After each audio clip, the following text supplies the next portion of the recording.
The Bahamas Tonight, the Northern Edition, starts now.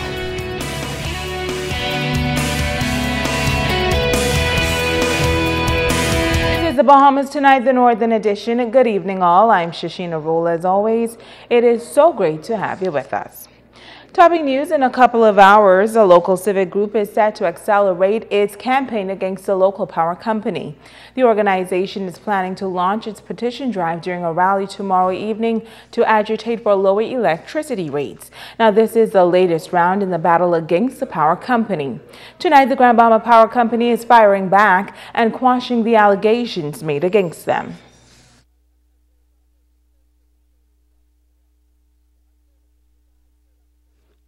Well, we do apologize. We'll have that story for you before our newscast ends.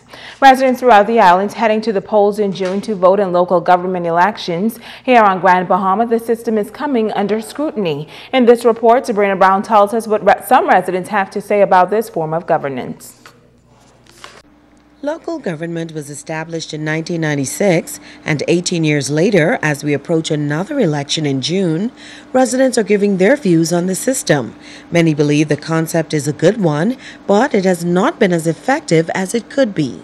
I think the problem this is my view, that if the politics would come out of local government, I believe that you will see more production. It seemed to me as if though the local government has lost their sense of direction.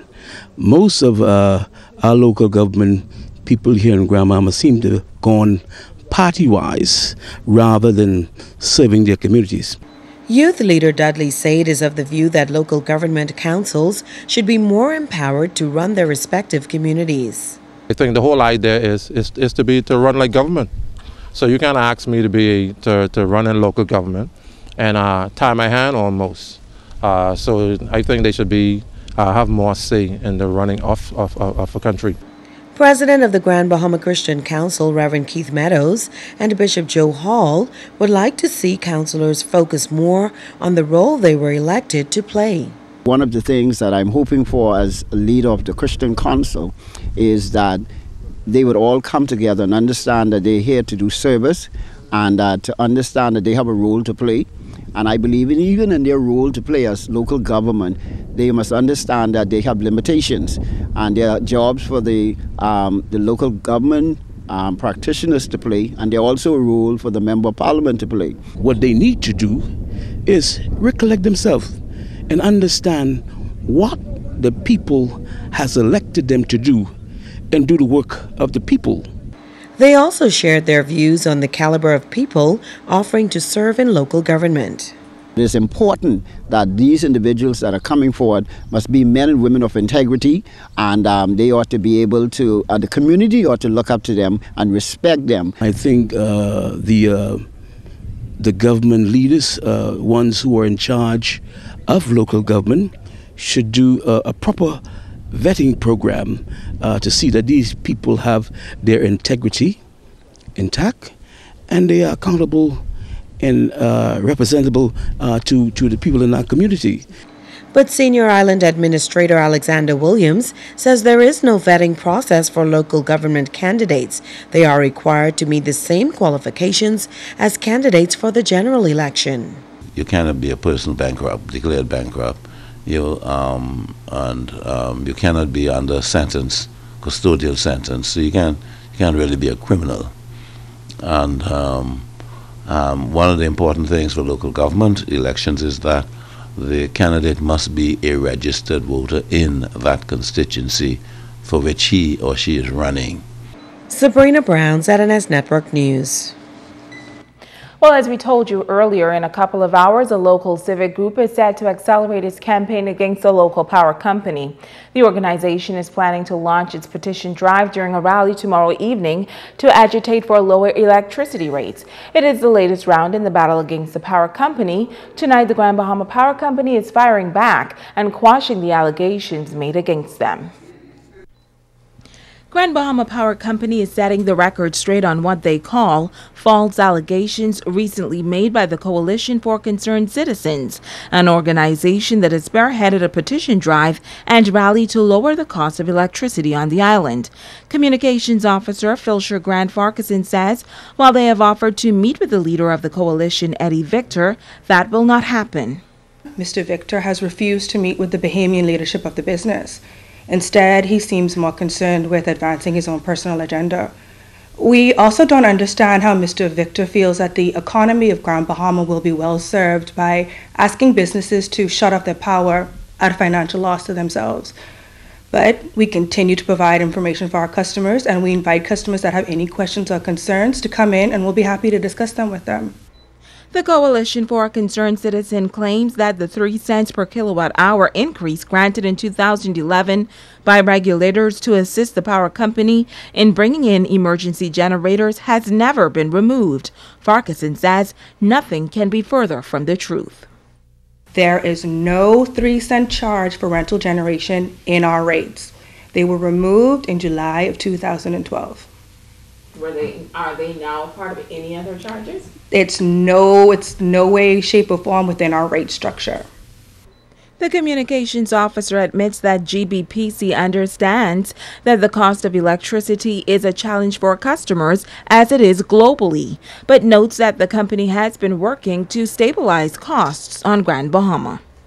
In 2011, we would have communicated our plans to address system reliability, dependence on volatile fuel, and our commitment to exploring alternative and renewable energy options for our customers. Since that time, we have constructed and commissioned the new West Sunrise plant. Now, contrary to what Mr. Victor is reporting, that plant is 100% and fully owned by the Grand Bahama Power Company. The electricity being produced there is not being sold to GBPC and marked up to our customers. In fact, this plant has allowed us to replace old and inefficient generation at no increase to the all-in rates paid by our customers. She says with the new plant, there has been reduced outages by 51%, and customers have seen a decline in the fuel portion of their bills. When you compare GBPC to other Caribbean utilities, our rates are in the lower end of the scale. Now, over the long term, we will continue to look for ways to decrease our dependency on oil, which we know is a major component of the cost that our customers pay. We've been working with our parent company, Amera, to find the right and sustainable alternative and renewable energy option that makes the best business case for our customers. Farquharson is encouraging residents with any queries to visit the local office. Now, we spoke with Pastor Eddie Victor about the power company's claims. He says the coalition did receive a call from an employee of the power company who asked for a meeting. He says the coalition agreed to meet as long as CEO Sarah McDonald would attend. However, he says the power company never called back to set up that meeting. Additionally, Victor notes that a group of pastors met with the power company over 2 years ago and shared their concerns, but executives never got back to the group of pastors. Now, tomorrow's rally is set for 5 p.m. near Kentucky downtown.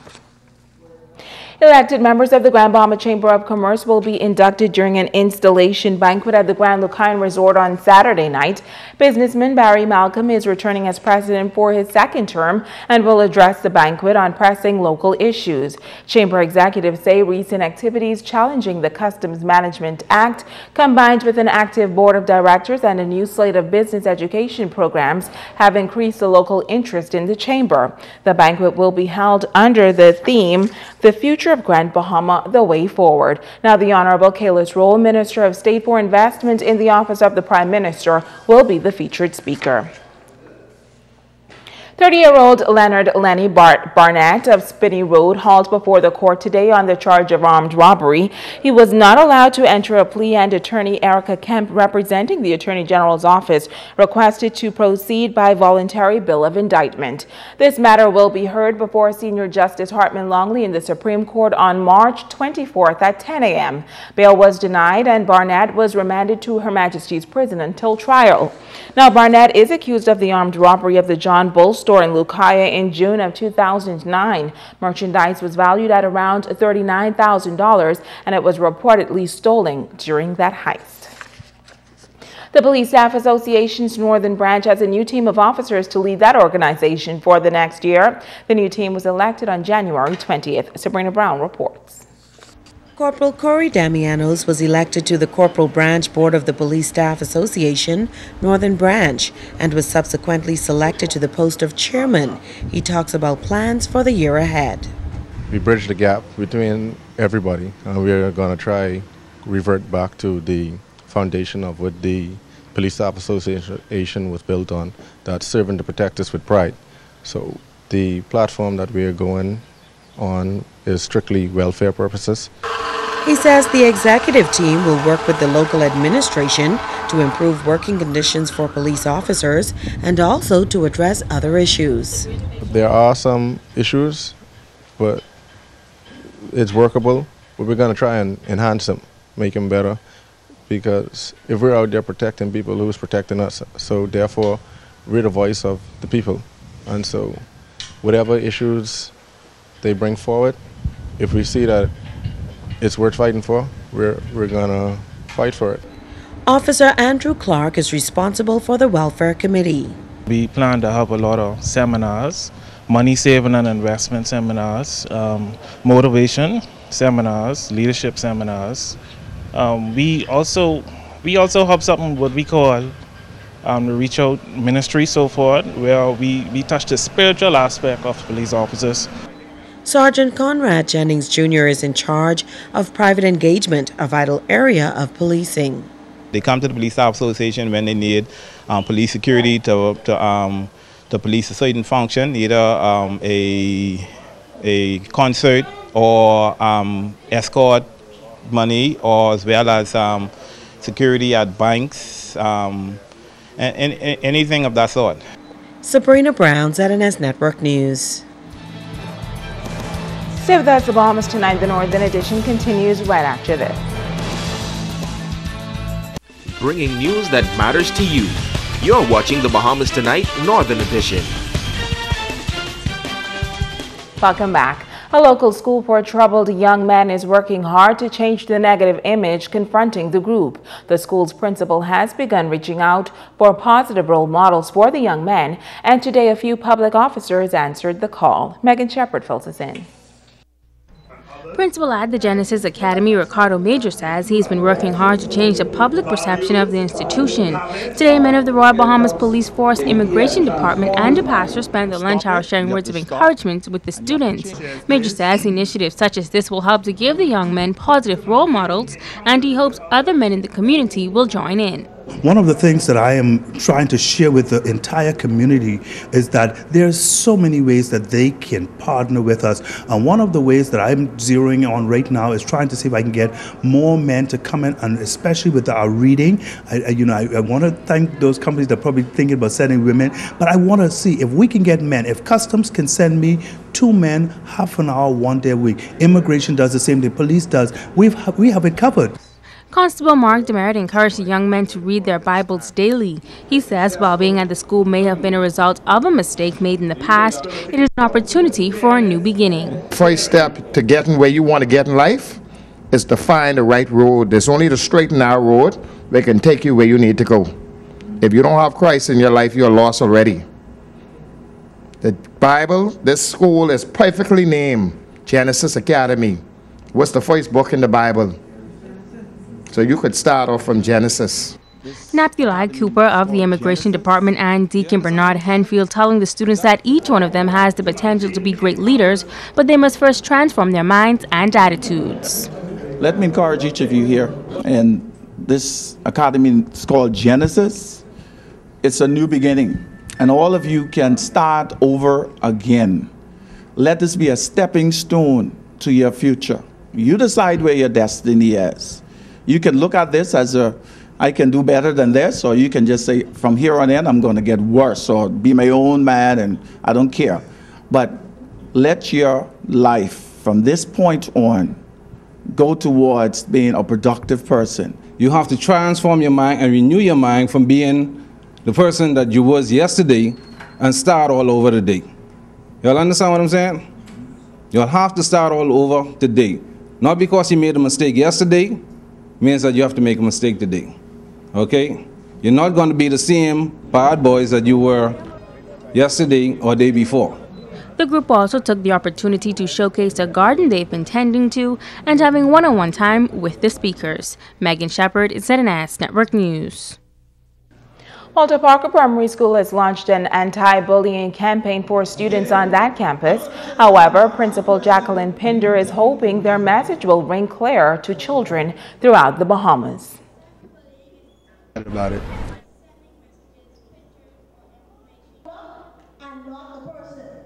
We've had even the girls being a part of the bullying. On Monday we spoke about the kinds of bullying, social media. There's so many aspects of it, and I believe that students are now aware of the fact that they are unknowingly part of the problem. So when we saw the acts of bullying in our school, we decided, let us stop and take a look at it and show our students that they can be part of the solution. As a part of this week's activities, students took part in a conflict resolution seminar today at Community at Heart Tabernacle. Guidance counselor says so far students are getting the message. So far it seems like they're receiving it. What our speakers are doing, they're being energetic, and they're incorporating songs and then little catchy rhymes for the kids to be able to remember what they would have said to them. It's our aim, and we're hoping that it's beneficial, for at least one student or, many students to at least gain one thing from this entire week's exercise as well as today. Grand Bahamians have not fully bought into the idea of technical education. In fact, President of the Total Education Center, Fred Delancey, says he and his team are pulling out different strategies to convince the community that technical education is beneficial to this island's economic landscape. As a matter of fact, when the other service industries jobs are being, people are being fired from these various establishments, technical jobs are always available. If you look at the Grandma Shipyard, the container port, you name it, these jobs are available. But the only problem is our young people basically are not skilled enough to handle these opportunities. So our job now, our motto is training tomorrow's workforce. And we have assumed that responsibility to ensure that young people especially can take advantage of these opportunities, which do exist. Now, in addition to its vibrant evening technical certification program, Delancey says TEC will launch a number of new programs within a few weeks that will facilitate industry needs. He has partnered with Whitney Bain, who will coordinate a one-year hospitality program with international certification. 2 short courses we've actually prepared also for TEC. One has to do with skills training, and that focuses in 4 areas: front office, maintenance, housekeeping, and some other area. However, that skills training is going to be roughly 4 to 6 weeks, and it gives persons the basic ability to be able to go into a hospitality situation and function effectively. Actually, it takes away so much of the training burden from the employer or the prospective employer, so much so that they actually earn money by having a fully trained employee come in. Now, Bain, who has extensive experience in the hospitality industry, says the new programs will come on stream within a few weeks. Stay with us. Ricardo Lightborn has a check on sports when we come back.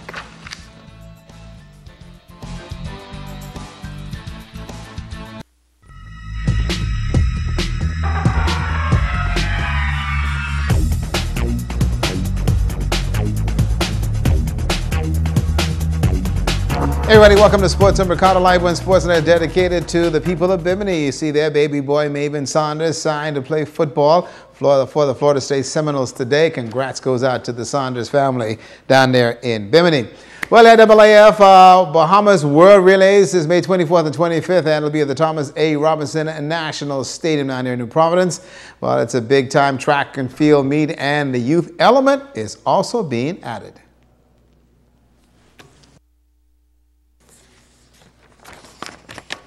The students at Tabernacle Baptist Academy with some very special guests at their school's assembly. Olympian Pauline Davis Thompson and Earl Thompson of BIS with a special message.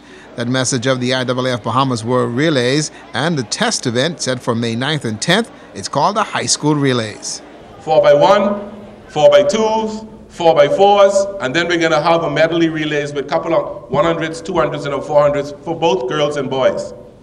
The top 8 teams in each relay will be welcomed back to Nassau on May 24th and 25th to participate along with a seeing boat. You ain't gonna run along with him, you run before him. But along with the seeing boat, Veronica Campbell, Chris Brown, Ramon Miller, all these guys will be there.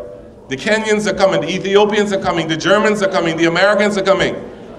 This is gonna be like an invasion on our land. The ceremonial baton made from the lignum vitae tree, the tree of life by Antonius Roberts, will travel the country.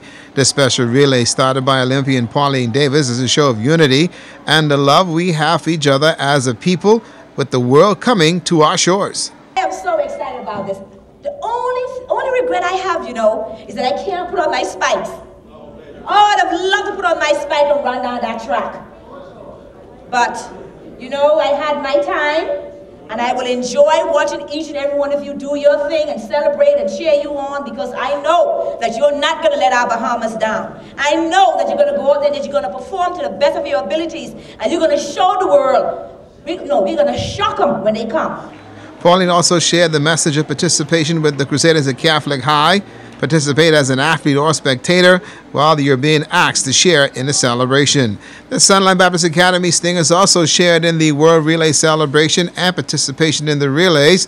The Rotary Club of Lucaya was another stop for Pauline and Earl, spreading the message the Bahamas World Relays is coming. The Rotarians are encouraged to support the World Relays May 24th and 25th at the Thomas A. Robinson National Stadium.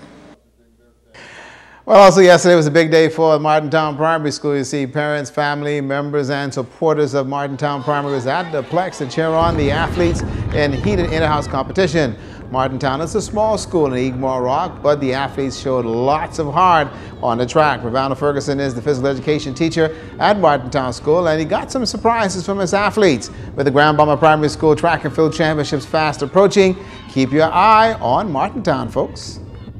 Some great performances thus far by the under-7 age group, and we have some outstanding athletes in the 11 division, which should be a force to reckon with at this year's Island Sports. And first we have the Stingrays, and second we have Barracudas, and then in third place we currently have Sharks, with the 200 meters and the both relays left to go. So overall it should be a good event, and we're looking to finish up with some good races and times, qualifying these athletes on for Island Sports in April. And Freeport Primary had the track today, and tomorrow's going to be Jack Haywood, and then Tabernacle will try to get it in somehow for you before we get through Friday. That's a look at sports.